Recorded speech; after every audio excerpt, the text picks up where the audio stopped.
Bulletin ન્યૂઝમાં આપનું સ્વાગત છે। અરવલ્લીમાં દલિત યુવતી મામલે ચકચાર, બુટલેગર સામે આક્ષેપ છતાં પોલીસ કાર્યવાહી પર સવાલ। અરવલ્લી જિલ્લાના ધનસુરા તાલુકાના બુટાલ ગામમાંથી એક ચોંકાવનારી ઘટના સામે આવી છે, જે દલિત સમાજની એક યુવતીને ગામનો જ પરિણીત બુટલેગર બહેલાવી ફોસલાવી ભગાડી લઈ ગયો હોવાના ગંભીર આક્ષેપો ઉઠ્યા છે। પીડિત પરિવારનો આરોપ છે કે છેલ્લા 4 દિવસથી તેઓ ધનસુરા પોલીસ સ્ટેશનના સતત ધક્કા ખાઈ રહ્યા છે, છતાં પોલીસ તરફથી કોઈ અસરકારક કાર્યવાહી કરવામાં આવી નથી। પરિવાર અને દલિત સમાજના આગેવાનોનો આક્ષેપ છે કે સમગ્ર મામલાને ગંભીરતાથી લેવામાં આવી રહ્યો નથી, જેના કારણે સમાજમાં ભારે રોષ અને અસંતોષ ફેલાયો છે। ઘટનાને વધુ ગંભીર વળાંક ત્યારે લીધો જ્યારે બુટાલ વિસ્તારના બીટી જમાદાર પર પણ ગંભીર આક્ષેપો કરવામાં આવ્યા। બુટલેગરો પાસેથી હપ્તા ઉઘરાવવાની ચર્ચાઓ વચ્ચે સમગ્ર ઘટનામાં સંડોવણી હોવાની શંકા વ્યક્ત કરવામાં આવી રહી છે। નાડિયા અરવિંદભાઈ રેવાભાઈ, ગામ બુટાલ।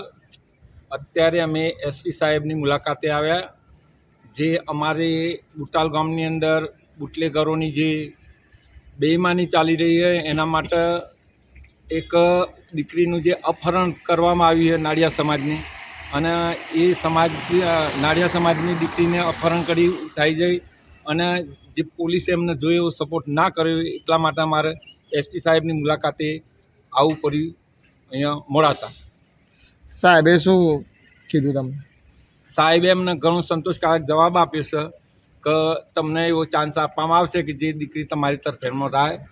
ચેન્દ્રસિંહ રતનસિંહ ઠાકોર, જે બુટાલ જમાદાર છે, એમની એમ નજરથી બુટલેગરો અત્યારે બુટાલમાં મન મેલીને ચાલ્યો છે અને આવો ખરાબ કૃત્યો આ ભગાડવાનો ને એવો એમના સહકારથી કરવામાં આવેલો, એટલે અમે એસપી સાહેબને આજે સ્પેશિયલ વિનંતી કરવા આવ્યા તો સાહેબ ગમે તેમ કરીને આવા ગુંડાઓને નિયંત્રણમાં લાવો એવી અમારા બધાની અપેક્ષા છે। આવા હપ્તા લેવાવાળા બીટ જમાદારને ખરેખર કડકમાં કડક પગલો લેવો જોઈએ એવી અમારી બધાની આશા। અત્યારે અમને એવું લાગે છે કે આ અમારી દીકરીને ભગાડવામાં ખરેખર આ બુટલેગર હાથી આ જમાદારનો પણ હાથ હોય એવું અમને લાગી રહ્યું છે। અત્યારે અમે એસપી સાહેબને આ પણ રજૂઆત કરી, અમે આજે અમને ન્યાય મળે એવી આપ સાહેબને વિનંતી કરીએ છીએ। મારું નામ મીતાબેન દિનેશભાઈ નાળિયા। મારી છોકરીને પડી જવામાં આવી છે 4 દિવસથી।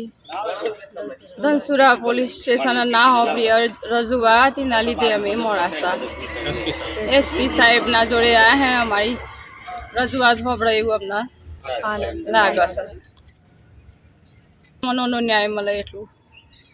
બસ ચોરાઈ કરી જતો, પૈસા કાઢીને મારા ઘેર હુમલો કરીને મને 2 જણાને માર્યા હતો। આ બીજા વખત સાહેબ મારા ઘર ઉપર હુમલો કર્યો, એટલે મને તો મારા ફીટ જ કરજો ને મારા છોકરાની સેફટી થાય એવું કરજો। બીજું હું આગળ કશું કે મારા પરિવારને કોઈને ટચ ના કરવો જોઈએ સાહેબ। આ 5 દિવસથી અમારી અરજી હોબરજો, મારા જેઠ મારા કાકાજી બધોએ ભૂખ તહ બધું વેઠ્યું હોય એ બધું તમારા સ્વીકારવું પડે ને એનું બધું અમને વર્તારે આલવું પડે ને મને બધો જવાબ મને કરી આલવો પડે। મારું હા સાહેબ નહીં ન જીવાનું હરખું કરી આલવું પડે, કઈ જોખમ રહે ને એસપી સાહેબ આપના રજૂઆત છે વય તરીકે તમને વિનંતી કરું છું મારા વીરા, મારી આટલી રજૂઆત હોભળજો, આટલી રજૂઆત મારી હોભળજો। અમને ફોણી લીધો તો મારા ભાઈ તરીકે મારી રજૂઆત હોભળજો મારા વીરા। હું આટલો મનિક ન હું